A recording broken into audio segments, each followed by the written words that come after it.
Dakar biñ ko defee waa Pastef daanaka dégg nañu jow li nga xam ne moo ci tokk yëpp Abass Fall jàpp que ni quand même bëri na loo xam ne dinañ ko sax waxtaanee ci kanam tuuti mais d'abord li xew votu maire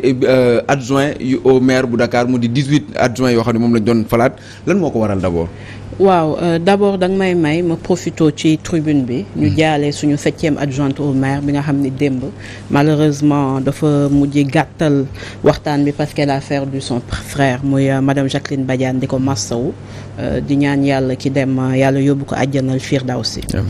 En réalité li xew mooy dafa am la loi sur la parité. Loi sur la parité bi claire malheureusement nit ñi comprendre ñu ni que ci bureau yi nga xam ne dañ koy voter mooy au niveau des conseils le bureau doit être paritaire. Maintenant ce qui s'est passé mooy bi ñu faloo en 2022 question bi posé wu woon parce que man je suis très à l'aise aujourd'hui pour wax sur cette question-là parce que je suis conseillère municipale depuis 2009 mais en 2014 man maa toppoon mairie bu Sicap Liberté pour non-respect de la parité ma gagné leen cour d'appel gagné leen cour suprême malheureusement dara changé wul woon ba mandat bi di jeex ren ñu ñëw mu am lu bees ci élection yi mooy le maire il a été élu au suffrage direct les adjoints ils ont été élus après léegi question bi posé wu mooy est-ce que bële c'était le suffrage indirect la ñuy voter le maire et les adjoints bi le maire il est élu au suffrage direct mais les adjoints au suffrage indirect bi question bi posé woo mu am ji fi jaaxa le préfet lui-même n'était pas en mesure de nous donner une réponse malgré que débat bi mi ngi fa woon teg on a attiré l'attention mais les gens ont pensé que le maire ne faisait pas partie du décompte pour le bureau de la mairie de la ville. Donc ñu proposé le camarade Abass Fall comme premier adjoint, deuxième adjoint Ngoné Mbengue, troisième adjoint ñëw malheureusement c'était le maire de Fann Point E Pala Samb muy ñëw di ñëw ba 18 adjoints yi ñëw parce que compréhension boobu la ñu am bi loolu amee am ñoo xam ne ils sont du COSEF parce que j'ai la décision de justice mu nekk ci nii mu am l'arrêt numéro 36 bi nga xam ne dafa tas bureau municipal ville de Dakar c'est des membres du COSEF ñoo ko dugal des électrices yi nga xam ne ñi ngi dëkk Dakar ak ay candidats wu Benno Bokk Yaakaar yu nekk Dakar ñoom ñoo dugal recours bi. kon recours bi kon d'abord. du yéen a dugal recours parce que nit ñi ñu ngi doon wax que ni il faut que moom ko saisir justice. comme ni nga ko defee woon ak maire yi. bi nga xam ne yaa ngi ko doon wax en 2014. ñan ñoo dem damay leeral sax parce que ñu bëri nee nañu Aïda Niang moo dugal recours bi.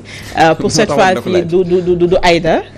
ce ne gisuma ci listu ñu dugal recours bi kenn koo xam ne en réalité conseil municipal te nag ñu amoon ci droit parce que nit ki loo gis nag te nga xam ni sa yelleef la war nga ko mën a laaj mais ça n'a pas été le cas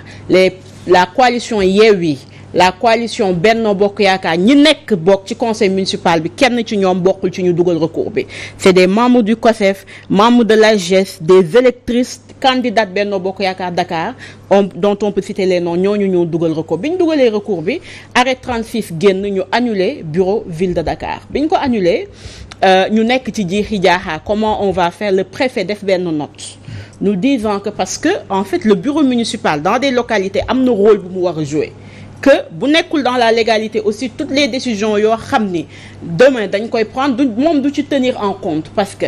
on a décentralisé certains pouvoirs mais il y a les pouvoirs déconcentrés donc le préfet a un rôle bu muy jouer au niveau de la décentralisation loolu jot nag ñu war a def une session ordinaire et je rappelle que avant session ordinaire bi bële où c'était l'adjointe du préfet qui était venue avait attiré notre attention sur ça attiré attention en plein public boobu c'était même madame Waré Diaw aujourd'hui 5e adjointe moo doon présider la réunion ñu noté lool parce que c'était un virement de crédit ñu am benn kiiwu ordinaire quand on a dit au préfet qu'on veut convoquer le conseil municipal mu bindaat ñu ne ñu qu'il était impératif que l'on puisse voter le bureau de la ville de Dakar. mais dafa am lu ñu gis mooy du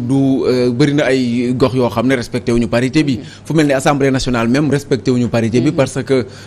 Amadou Mame Diop góor moo topp ci moom Abdoulaye Diouf Sarr ci toppoon finalement Babali Sall su ma jumul moo ko wuutu ci toogu boobule kon pourquoi mu war a nekk rek ville de Dakar est-ce que du décision politique nekkul ci suuf waaw foofu dama ciy indi benn leeral du ville de Dakar rek parce que là il y avait l'observatoire de la parité les gens du COSEF les gens de l'AGS qui ont fait des recours yoo xam ne c'est sur 102 collectivités territoriales ci 102 collectivités territoriales am na nag yu leen rëcc yoo xam ni ci laps de temps wu 5 jours yi amuñu woon possibilité dugal parce que c'était 5 jours francs jour vote bi donc ci 102 collectivités territoriales yi les 66 bi ma mujjee am les informations changé woon nañ ko ba la ville de Dakar xam naa bi ñu ko changé démb mooy doon 67e. bokk na ci Fatick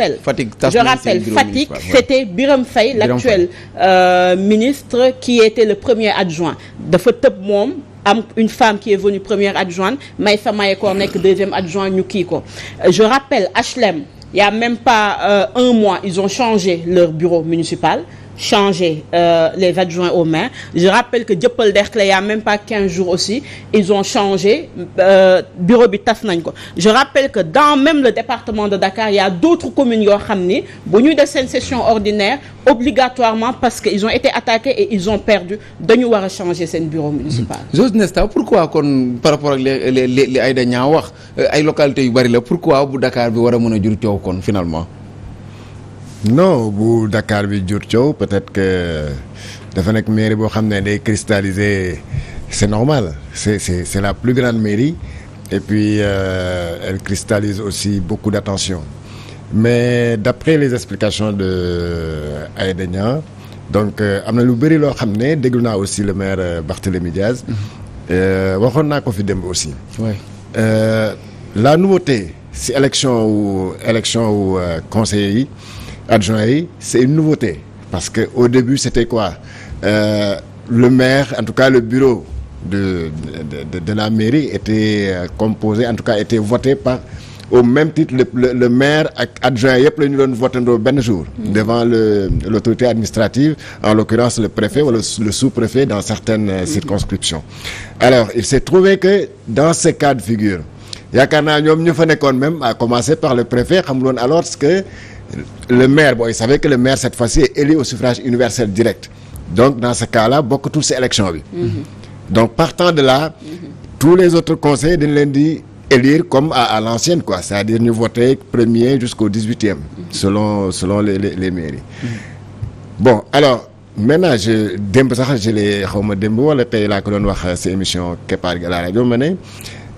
la faute quelque part incombe en partie au préfet de Dakar bi nga xam ne il était présent et il est censé être l'arbitre de cette élection-là te moo war a souligner les irrégularités sur place parce que bu fa nekkee il n'est pas là comme spectateur il est là pour valider l'élection et il est là pour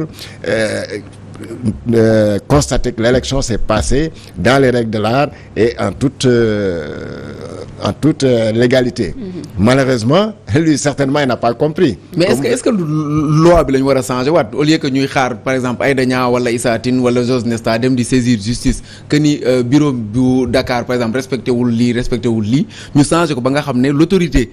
administrative bi fay toog war a mën a dem moom lànk ne lii du jàll par exemple. duñu non maintenant pour une bon ça